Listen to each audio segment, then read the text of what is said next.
Today on the show, we're going to talk about Megan Gwyn, also known as Pixie from the X-Men. If you didn't know that she's currently one of the X-Men's main magic users, then this show is for you.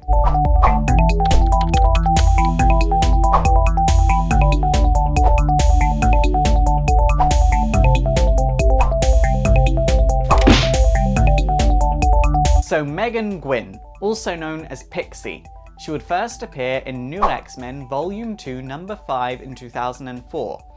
And there are some things that I'm going to mention very quickly because I wasn't exactly sure where to put them in the video. So Pixie is a mutant. She has the ability to sprout wings and create pixie dust, which causes her enemies to have hallucinations.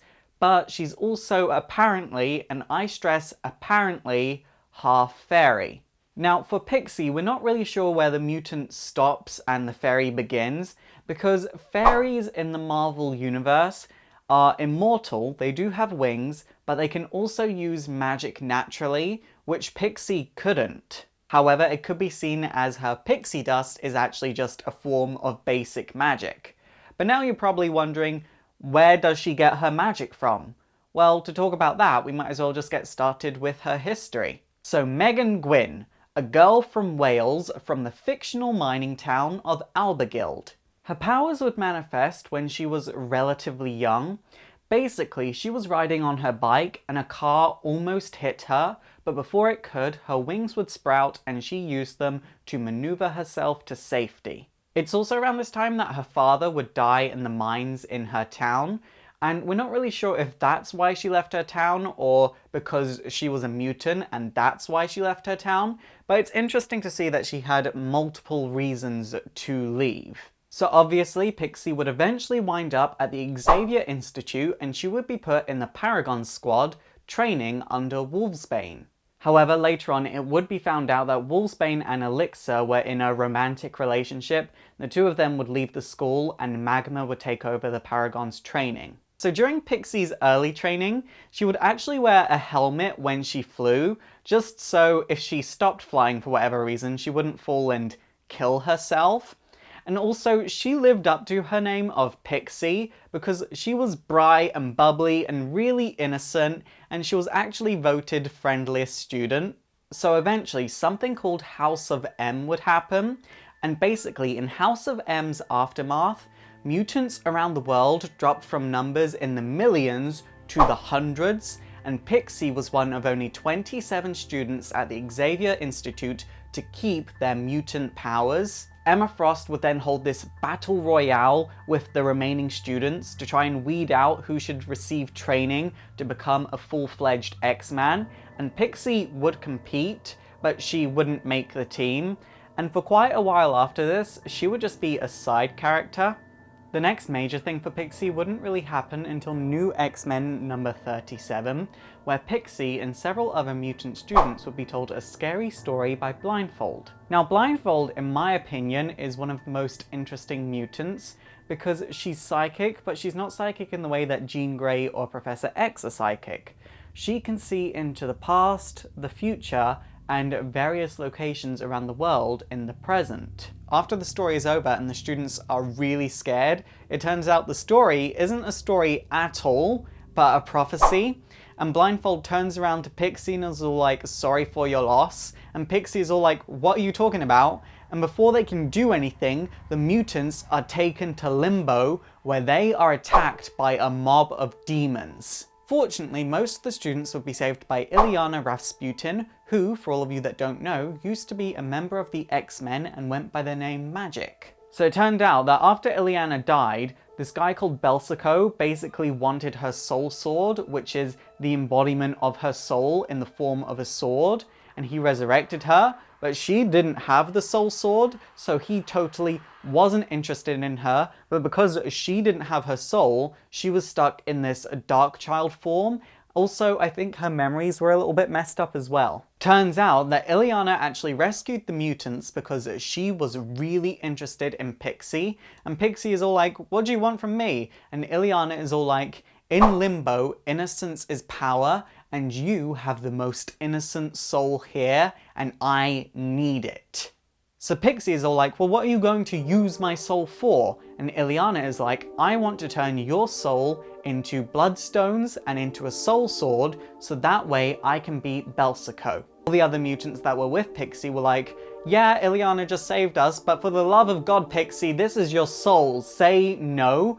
But then Ileana begins to kill all of Pixie's friends, and Pixie's all like, oh my god, other people have already died, I don't want anyone else to die, just take my soul, just don't kill anyone. The process begins, and it's revealed that when Ileana was young, her soul was taken apart piece by piece to create bloodstones, which are really powerful and are created using innocent souls, and Ileana wants to completely rip apart Pixie's soul to create, I think, 6 bloodstones, which would basically result in there being no more Pixie, but then Anil breaks out of the wall that he had been trapped in and punches Ileana square in the back. Now, although the process wasn't completed, it was started. So Pixie's soul was taken apart a little bit, and it formed 1 bloodstone and a soul dagger. Pixie's hair also changed from being totally pink to pink and black, and this is because the part of Pixie's soul that was removed was filled with black magic. Pixie then gets taught a teleportation spell by Ileana, and she teleports herself and all of her friends into Belsico's castle and stabs him with her soul dagger and saves the day. So Ileana was using the bloodstone that was formed from Pixie's soul, and it was really powerful, and Ileana is like, with 1 bloodstone, I'm quite powerful, with 6, I will be a god, so Pixie, I'm going to use even more of your soul. Right as this was about to happen, Colossus, who was Ileana's brother, would call out to her, and she would realize what she's doing, and she'll be like, get out, all of you, leave me alone, leave now, and she would send all of the students back to the Xavier Institute and seal off Limbo in the process. After this, Pixie would be made a full-fledged member of the new X-Men, and Doctor Strange would agree to give her lessons in magic when she turned 18. Eventually, the first mutant since M-Day would be born, and Pixie and several other mutants, including X-23, would attack the Washington, D.C. base of the Anti-Mutant Purifiers. They would be confronted by the Reavers and Lady Deathstrike and would be greatly outnumbered, so Pixie would be forced to cast a blind teleportation spell, and it kind of worked, but it ended up scattering all of the new X-Men between the Xavier Institute and Washington, D.C. The new X-Men would be gathered up by Iceman, and all the wounded would be treated in the infirmary, but then Predator X would turn up and would begin attacking all of the X-Men that were in the infirmary. Pixie realizes that X-23 has actually fought a creature a lot like Predator X before, so she tries to teleport Predator X to X-23, but she messes up big time. Pixie ends up teleporting herself, Beast, most of the students at the Xavier Institute, to the fight between the X-Men and the Marauders for the new mutant baby. During this fight, Pixie would be beaten up by the Malice-possessed Omega Sentinel, and she'll be all like, X-Men can't even use their full-sized members anymore. Why do I have to fight kindergartners? I hope you brought your mittens. But then Pixie would stab her and be like, I brought my soul dagger. This would actually exorcise Malice from Omega Sentinel's body, which is a very good thing, but then the X-Men would split up, which isn't a good thing. In 2008, Pixie had her own one-shot comic that was released on Free Comic Book Day, which, for all of you that don't know, is the first Saturday of every May. This one-shot basically revolves around Pixie visiting her hometown in Wales, and there's this race of demons there kidnapping people from the town and feeding them to their leader. In terms of Pixie on a personal level, the only key thing that happens in this is that Pixie ends up facing her fear and entering the mine that her father was killed in.